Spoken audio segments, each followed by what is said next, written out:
Alright guys, the supercharger come in. I'm going to reveal it to you guys. There it is. Edelbrock E-Force 2300. Brand new.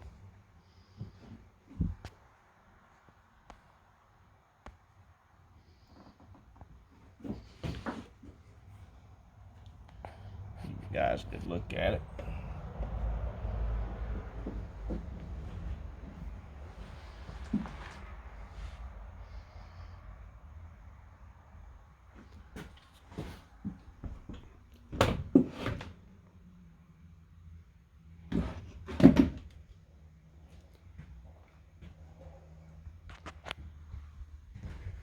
Get my caliber and show you guys what the ports measure. Some guys out there might be curious.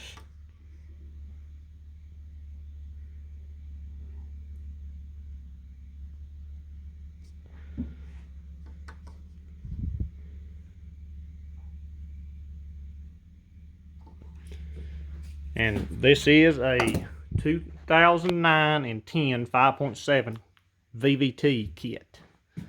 The part number on this supercharger is 1533. It is a competition kit. I'm putting it on my pre-Eagle. That's why I ported my heads out to Eagle ports. Using 6-1 gaskets. I already got the crank pulley on. It runs off a single belt. A dual belt. Got the main drive belt, your serpentine, and it's got a different pulley that bolts to the new dampener for the supercharger. Already got all that on. Got it pinned. Here's the new bracket, the supercharger belt bracket. A lot of pieces put on. That is the heat exchanger in that box. And grab my caliber again. Just for the guys that are curious.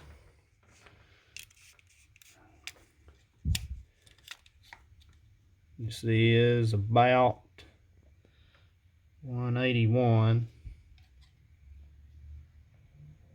About same.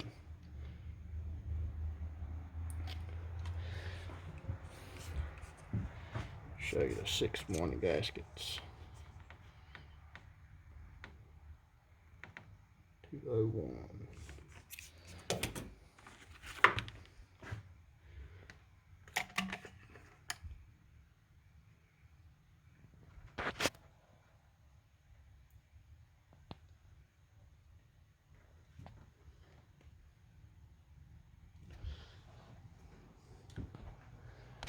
Yeah, just wanted to show you guys that.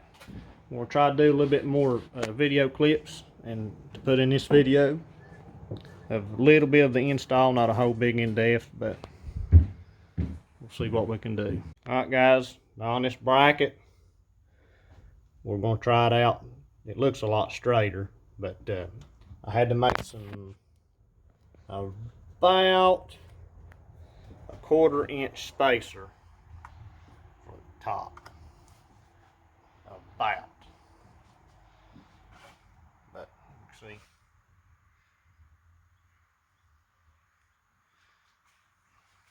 how it is.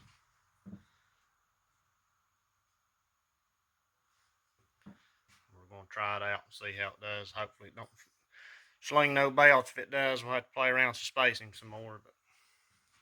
And one other thing, you probably can't see it now, but this bracket, see that idler right there? There is a recessed aluminum piece that sticks out on that bracket right there that touches that pulley.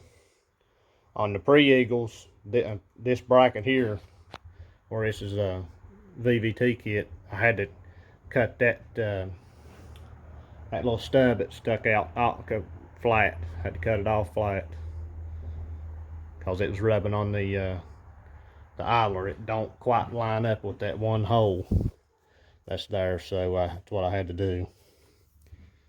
But we're getting there.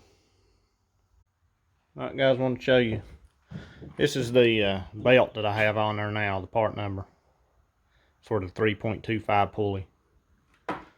We got the 3.25 pulley on it right now, upper. I made some marks on my tensioner. This mark right here is the tensioner pulled all the way in. This is the middle, and this is the tensioner all the way let out with nothing on it, no tension at all. So it looks like we're right in the ballpark with this pulley. Time will tell, we'll see, but wanted to show you that. Alright guys, got the intercooler pump hooked up. I just got it in this fuse location right now just to run the pump and get the air out of it, but I'm going to run it off of this one right here. It only works when the ignition is running, when the car's running.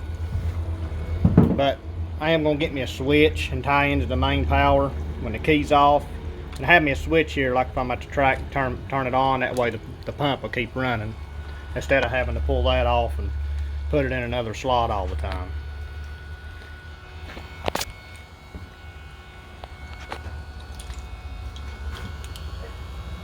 There's where the pump's mounted.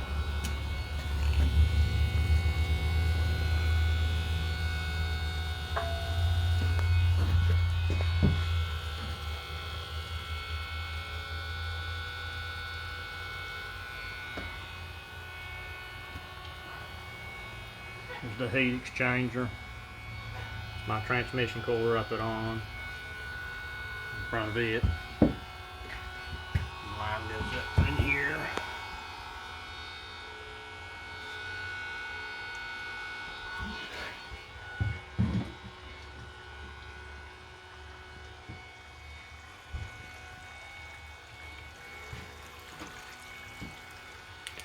So you've got to put the air intake on and front bumper and clean everything up, and that's about it. A couple lines I want to zip tie all the way and stuff. Wires, I should say. I took the top of the air box lid and cut a hole in it. I gotta clean it up because my hood's got a hole in it, or it's an aftermarket hood.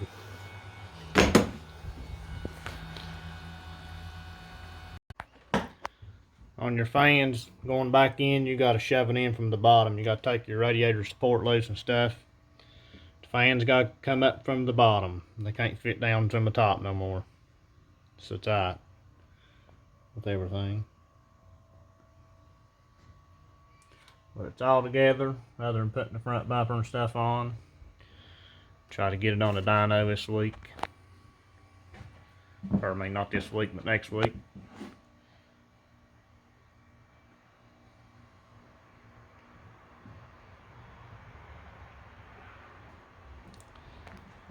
That's all for this video. Like and subscribe. Thanks. Alright guys, got her all together. Except for the bumper. I gotta put the bumper on the front. She's a tight fit. Everything is jam-packed in there. Jam-packed.